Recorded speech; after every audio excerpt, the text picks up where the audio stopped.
வணக்கம் நண்பர்களே.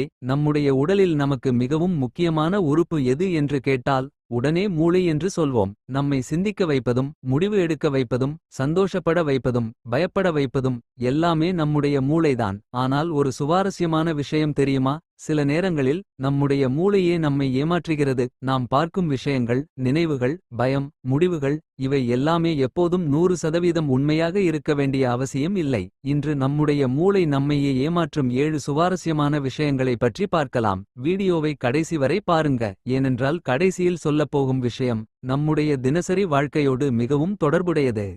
முதலாவது, ஒரே விஷயத்தை மீண்டும் மீண்டும் கேட்டால் அது உண்மை போல தோன்றலாம். ஒரு விஷயத்தை நாம் முதல் முறையாக கேட்கும்போது அது உண்மையா பொய்யா என்று சந்தேகப்படுவோம். ஆனால் அதே விஷயத்தை மீண்டும் மீண்டும் கேட்டுக்கொண்டே இருந்தால் இவ்வளவு பேர் சொல்றாங்க, உண்மையாகத்தான் இருக்கும் போல என்று நம்முடைய மூளை நினைக்க ஆரம்பிக்கலாம். இதனால்தான் சமூக ஊடகங்களில் ஒரு தகவல் தொடர்ந்து பரவும்போது அது உண்மையா என்று சரிபார்க்காமல் நம்பிவிடக்கூடாது. ஒரு தகவல் பலமுறை வந்திருக்கிறது என்பதற்காக அது உண்மையாகிவிடாது. அதனால் அடுத்த முறை ஏதாவது ஒரு தகவலை பலமுறை பார்த்தால் இது உண்மையா என்று ஒரு முறை சரிபார்த்து பாருங்கள்.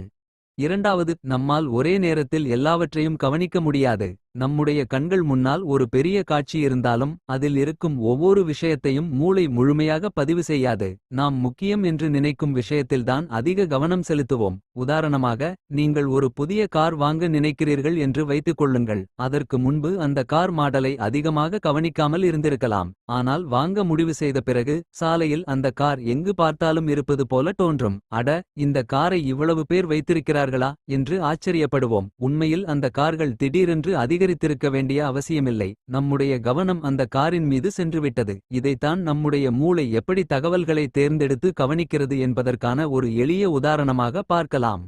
மூன்றாவது, பயம் வந்தால் சாதாரண விஷயமும் பெரிய ஆபத்து போல தோன்றலாம். நாம் பயப்படும்போது நம்முடைய உடலும் மூளையும் மிகவும் எச்சரிக்கையாக மாறும். இரவில் தனியாக ஒரு இடத்தில் நடந்து செல்கிறோம் என்று வைத்துக் கொள்ளுங்கள். தூரத்தில் ஒரு சத்தம் கேட்கிறது. அதே சத்தத்தை பகலில் கேட்டிருந்தால் யாராவது நடந்து போயிருப்பாங்க என்று சாதாரணமாக நினைத்திருப்போம். ஆனால் இரவில் கேட்டால் யாரோ இருக்கிறார்களோ, ஏதாவது ஆபத்து இருக்குமோ என்று நம்முடைய மனதில் பல எண்ணங்கள் வர ஆரம்பிக்கும். அதனால் பயம் வந்த நேரத்தில் எடுக்கும் முடிவுகள் சில நேரங்களில் தேவையில்லாமல் அதிகப்படியானதாக இருக்கலாம். பயம் வந்துவிட்டது என்பதற்காக உண்மையிலேயே ஆபத்து இருக்கிறது என்று அர்த்தமில்லை. நான்காவது, நம்முடைய நினைவுகள் எப்போதும் சரியாக இருக்காது. நான் அந்த சம்பவத்தை தெளிவாக நினைவில் வைத்திருக்கிறேன் என்று நாம் நினைப்போம். ஆனால் நினைவுகள் என்பது வீடியோ கேமரா மாதிரி அப்படியே சேமிக்கப்பட்டு கிடப்பதில்லை. காலப்போக்கில் சில விவரங்கள் மாறலாம். உதாரணமாக, சில வருடங்களுக்கு முன்பு நடந்த ஒரு சம்பவத்தை நீங்கள் உங்கள் நண்பரிடம் சொல்கிறீர்கள். நண்பர் வேறு ஒரு விவரத்தை சொல்கிறார். அதை கேட்ட பிறகு ஆமாம், அப்படித்தான் நடந்தது என்று நீங்களும் நினைக்க ஆரம்பிக்கலாம். ஆனால் அந்த விவரம் உண்மையில் உங்கள் நினைவில் இருந்ததா அல்லது நண்பர் சொன்ன பிறகு உங்கள் நினைவில் சேர்ந்ததா என்பது நமக்கே தெரியாமல் போய்விடலாம். அதனால் ஒரு சம்பவத்தை நினைவில் வைத்திருக்கிறோம் என்பதற்காக அந்த நினைவின் ஒவ்வொரு விவரமும் 100% சரி என்று சொல்ல முடியாது. ஐந்தாவது, நாம் எதிர்பார்ப்பதையே அதிகமாக கவனிக்கிறோம். இதற்கு ஒரு சின்ன உதாரணம். நீங்கள் ஒரு குறிப்பிட்ட வார்த்தையை இன்று கற்றுக்கொண்டீர்கள் என்று வைத்துக் கொள்ளுங்கள். அதற்கு பிறகு அந்த வார்த்தை எங்கு பார்த்தாலும் வருவது போல தோன்றலாம். புத்தகத்தில், யூடியூப் இல், சோஷியல் மீடியா பேச்சில் எங்கும் அந்த வார்த்தையே வருவது போல இருக்கும். ஆனால் உண்மையில் அந்த வார்த்தை புதிதாக அதிகம் வரத் தொடங்கவில்லை. அந்த வார்த்தையை உங்கள் மூளை முக்கியமானதாக எடுத்துக்கொண்டதால் அதை நீங்கள் அதிகமாக கவனிக்க ஆரம்பித்திருக்கிறீர்கள். இதனால்தான் நம்முடைய எண்ணங்களும் எதிர்பார்ப்புகளும் நம்முடைய கவனத்தை பாதிக்கின்றன.